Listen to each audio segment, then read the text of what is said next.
और ये सिलसिला लगातार इसी तरीके से 10 के 10 लोकसभा क्षेत्रों में आप लोगों के बीच में चलेगा। उसमें आपका सहयोग, आशीर्वाद, प्यार और दुलार चाहिए, क्योंकि प्रजातंत्र में जनशक्ति सबसे बड़ी शक्ति है। सिरों की गिनती से ही निर्णय होता है कि कौन ताकतवर है। आपके समक्ष पुरानी पार्टी से जब हम अलग हुए तब हमने पुरानी पार्टी के लोगों को कहा कि ये झंडा आपका, डंडा आपका, पार्टी का चुनाव चिन्ह आपका, पार्टी का फंड आपका, ये 20 विधायक आपके, 23% वोट आपके, आप इन्हें संभाल करके रखो। हम तो लोगों के बीच में जाएंगे और जननायक चौधरी देवीलाल की सोच पर पहरा देने वाले लोगों के बीच में एक नया घर बसाने का काम करेंगे। मुझे ये कहते हुए अफसोस होता है कि 9 महीने में 20 विधायकों वाले एक पर आ गए, 23% वोट से 1.5% पर सिमट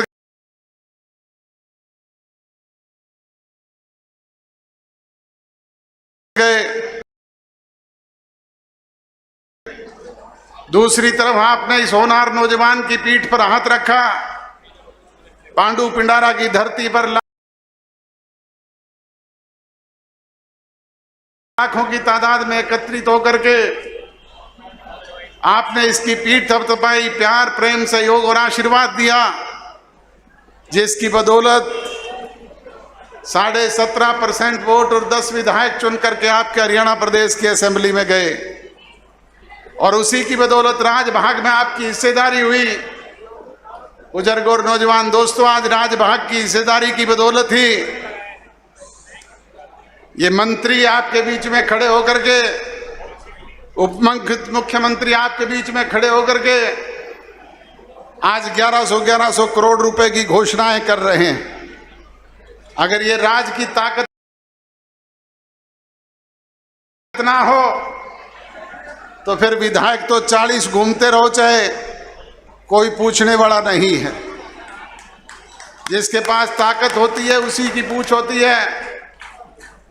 आपको याद होगा विपरीत परिस्थितियों में हरियाणा प्रदेश में आपकी सरकार ने जननायक चौधरी देवीलाल की सोच पर पहरा देने वाले लोगों के बीच में किए गए वायदों को कानूनी रूप से अमली जामा पहनाने का काम किया और 75% से ज्यादा वायदे इन 3.5 वर्ष में हमने पूरे किए हैं।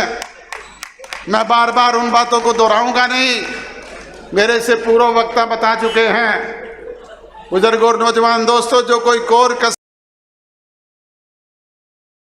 कमी, कोताही पिछले 3.5 वर्ष में रही है, मैं आपको विश्वास और भरोसा दिलाता हूं कि आगामी 1.5 वर्ष में उसकी भरपाई करने का काम ही नहीं करेंगे, बल्कि सवाया करके आपको देने का काम करेंगे।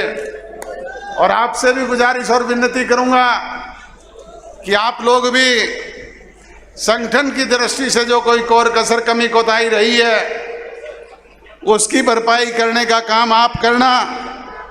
और उसके लिए सीधा सा एक फार्मूला है, हर बूथ पे एक बूथ योद्धा, एक मजबूत बूथ सखी, एक मजबूत बूथ एजेंट और अनुभवी लोगों की टीम उनके साथ खड़ी करना। अगर इस तरह का संगठन खड़ा करने में आप कामयाब रहे तो फिर मिशन 2024 को कोई रोकने वाला नहीं। फिर ये 10 विधायक से 46 होते हुए देर नहीं लगती, फिर ये 17% से 51 होते हुए भी देर नहीं लगती। मुझे याद है 1984 का वो चुनाव, जब सोनीपत से चौधरी देवीलाल जी लड़ रहे थे, हिसार से चौटाला साहब लड़ रहे थे।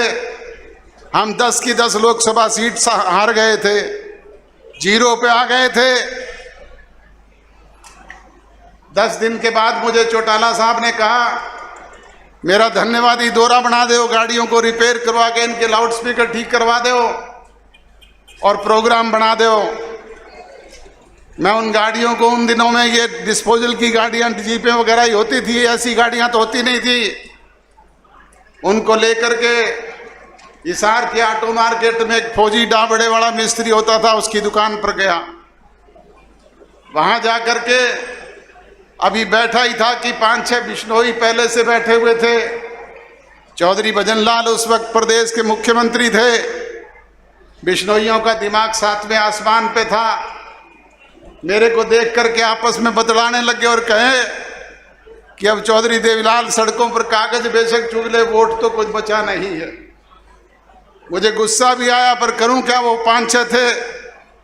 मैंने मन में गांठ बांध करके वहां से निकल लिया। 1985 में चौधरी देवीलाल ने महम की विधानसभा से इस्तीफा देकर के उपचुनाव लड़ा और भारी मतों से विजयी हासिल हुई। थोड़े दिन के बाद न्याय युद्ध का आंदोलन शुरू हो गया और 1987 पहुंचते पहुंचते वो 0 से 90 में से 85 विधानसभा की सीटें आपने जीत करके दी। वो आप लोगों का प्यार, आशीर्वाद, दुलार था, जिसका परिणाम ये रहा। सो बुजुर्ग और नौजवान दोस्तों, आपसे विनती और गुजारिश है कि 1.5 वर्ष में आप लोग संगठित होकर के उसी तरीके का कार्य करने का काम संगठन की दृष्टि से करें। निश्चित तौर पर सार्थक परिणाम आपको देखने को मिलेंगे और मिशन 2024 पूरी तौर पे आपकी इच्छाओं के अनुरूप होगा। यही कहते हुए आप सबका आभार व्यक्त करता हूं, धन्यवाद व्यक्त करता हूं। आपने काम के कीमती समय में से समय निकाल करके इतनी बड़ी तादाद में यहाँ पे आके जो हौसला अफजाई की,